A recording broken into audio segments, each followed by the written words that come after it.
Nazi-occupied Italy. The Italian anti-fascist resistance fighters, known as the partigiani, partisans, fought a war for national liberation against invading Nazi German forces. As both an enemy country and supposedly a monolithic fascist state with no organized opposition which the SOE could use, attempts to search among Italian immigrants in the United States, Britain and Canada for agents to be sent to Italy had poor results. The SOE made little effort in Italy before mid-1943.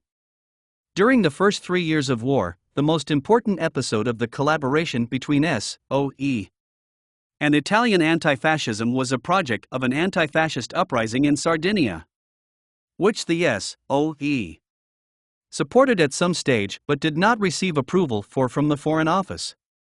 In the aftermath of the Italian collapse, the SOE in Italy, renamed No. 1 Special Force, helped build a large resistance organization in the cities of northern Italy and in the Alps. Late in 1943, SOE established a base at Bari in southern Italy, from which they operated their networks and agents in the Balkans. From 1943 to 1945, the SOE ran over 40 missions in Italy. The Italian partisans had also established the Line to Freedom escape route through the Alps into neutral Switzerland. This route was used by many Allied down pilots. Many of the SOE and partisan missions were hit and run, sabotaging rail supply lines as well as arranging supply and distribution drops from the Allied forces.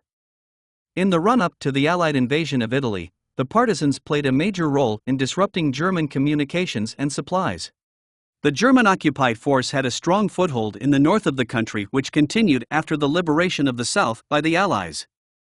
The SOE had many agents in the north. One such agent was Rossana Banti.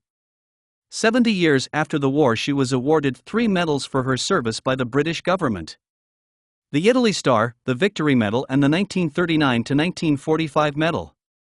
During the ceremony, here is what she had to say about her role working as an SOE agent and the Italian partisans.